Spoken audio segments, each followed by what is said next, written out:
Hello everyone, welcome to Bonya the Simplifier. Today I want to talk about the Ministry of Education and those in charge of the ministry. I feel those in charge are giving a disservice to this country.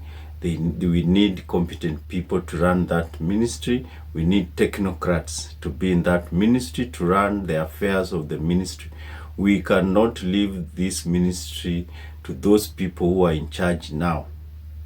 This is a very important ministry to this country. This is a ministry that produce people who will run the affairs of this country.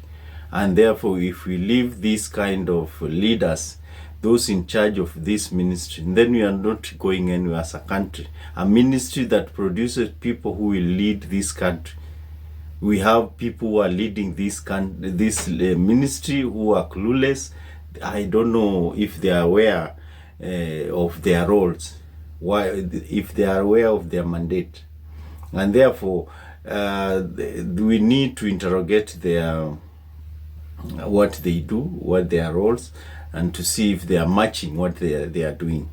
My attention has been drawn by one of the directive by the Minister for Education, Honorable Ezekiel Machogu, and the directive is that capitation will be 17,000 per student from 22,000. That means it will reduce by 5,000 per student per year. They've been paying 5,000. The government has been paying 22,000 for every student in high school, and therefore this financial year it will going to reduce by 5,000. Therefore every student will receive 17,000, a deficit of 5,000. And this one, and the minister says that he wants the principals and head teachers not to add this deficit to the parents, not to add the school fees to the school fees. And they say they want them to adhere to the prevailing policies and guidelines of the ministry. And therefore I was just wondering, how will the principal of these schools and head teachers gap or bridge that gap of 5,000 per student?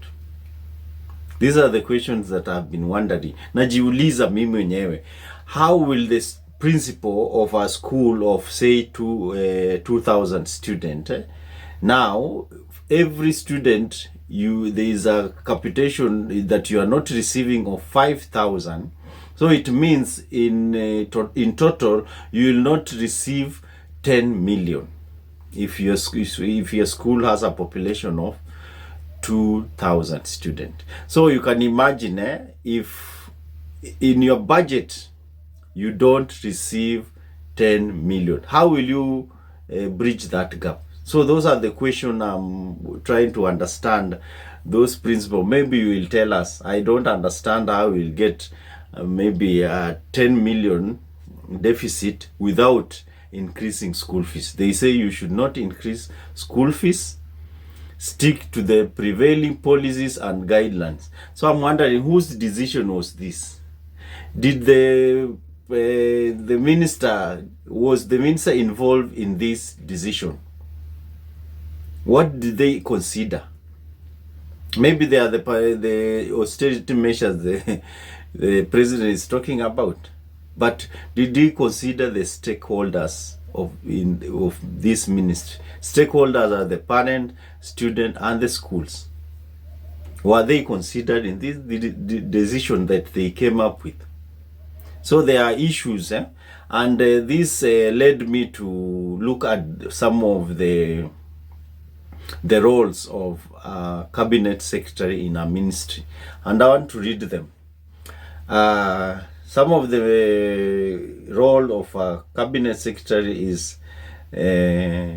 one is the face of the ministry. That's obvious, is the face of the ministry. Any decision that comes from his office or his ministry, they assume it is the minister who has given that directive, or that communication that comes from the Ministry of Education. He is the one who has authorized that statement or that directive from his ministry.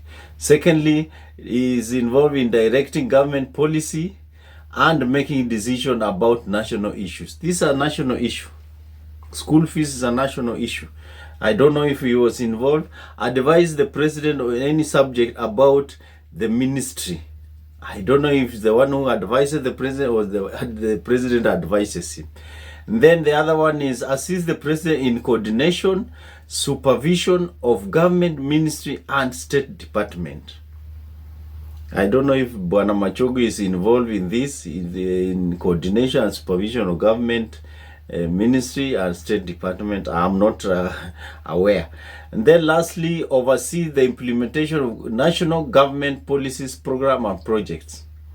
Bwana Machogu, I don't know if you're involved in this, all these things, or you're just, yours is just to sign the directives or the decision that has been made elsewhere. Yours is just to confirm or sign as the minister. Nasikitika kusema kwamba I feel we don't hatupati ile huduma inafaa kutoka kwa Ministry of Education. The minister look like he's confused, he's clueless, he's disillusioned, he's like he doesn't understand why he's there, he's myopic. So that's why you can see these problems that the ministry has been having. The minister is not even aware that maybe the next day we are going to have a demonstration so that he can postpone opening of school. He sends that circular at midnight.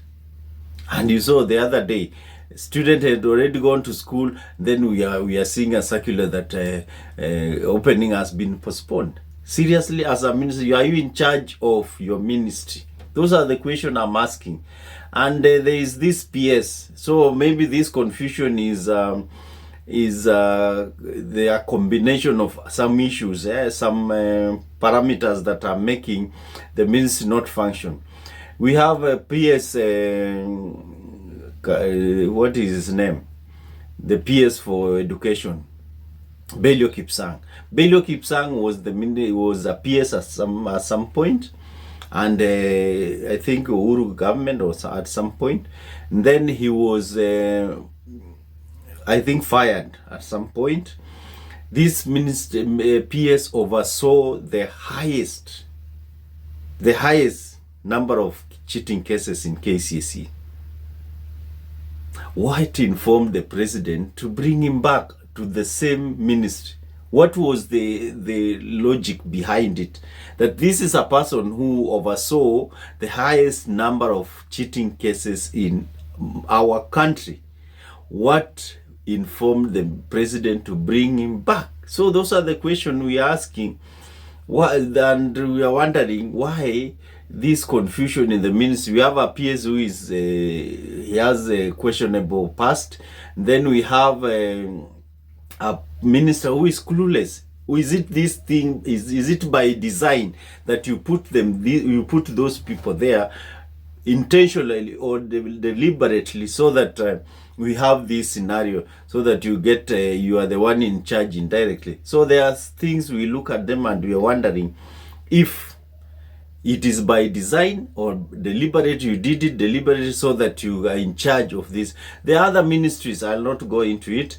Sababu tunaangalia, these are people who cannot make their independent decisions. You have to come in. Even opening of school, you have to come in. Even closure of, even half term, anything to do with the ministry, you are involved as the president. So why do you have these people there? So these are things that makes me, I'm baffled. I'm baffled why you're having ministers who are incompetent. I still hold on them. Why do you have a minister who is incompetent? People complain about them. Nothing is being done. And therefore, if we continue with this kind of leadership, with this kind of ministers, this country will go nowhere. That's why we have this a lot of noise. People are wondering, don't we have competent people who can handle the Ministry of Education apart from Machogu and Belio Kipsang? Those are the questions people are asking. We have a minister in agriculture who doesn't know even what he's doing. He's just confused. Scandals left, right, and center. How will these people come up with policies to move this country forward?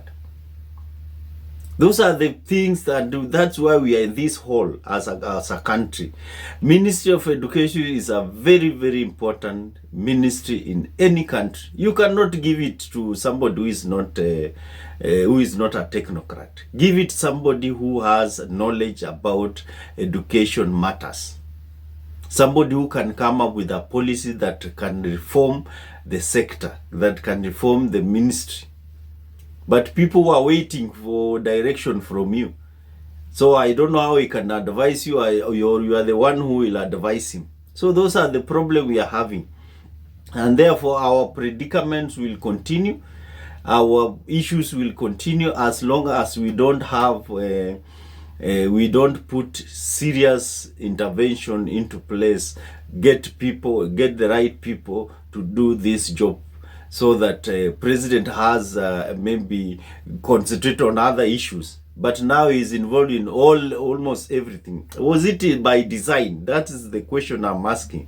President alichagua watu akiwa na nia fulani, or what is it? Because how do you put someone somewhere and then you are the one doing the job? You are almost the one doing all the jobs in that ministry. So why do you have those people in those ministries? Kwa hivyo, Mr. President, wanasema testimony, result is a testimony of an effort. Let's see your effort. Well, then we'll judge you by the result. Put in some effort and people will see, yeah, this guy did this, he made some changes, he did this. Look at the Ministry of Health. Too much confusion because you put up incompetent CS in the name of Nakumicha. Incompetent people there are people who are learned in this country, who are honest, who can do this job effectively, and they are efficient in their work. But why do you put people who are inefficient in this serious position, and they lead us to where we are? And that's why we have a lot of noise in the country. People are wondering, we don't have Kenyans who are educated. They can handle this job, the serious CSS jobs. And therefore, Mr. President, get your house in order. Give us the service that we deserve. Kenyans pay taxes, and therefore they must get services. Hatutaki hii mchezo tunaona kila siku. It's like you are playing with Kenyans. Get serious people. There are people who are out here who can do these jobs. Serious, and they can deliver.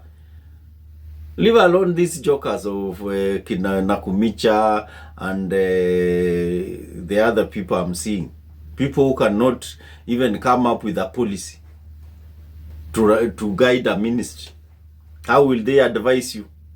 And therefore, the directive that came from the ministry that reducing capitation is ill-advised. It's not the way to go. This one will create a lot of problems to parents, to the schools, and therefore you need to relook at this decision as the president. If that is the decision that Machogu gave you as the minister, then you need to fire him today.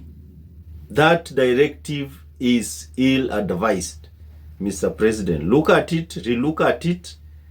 It will have far-reaching implication in this country. And therefore, you need to relook at this. You will have other noises. People will make noises because principals will have issues of managing the schools because the budget will reduce.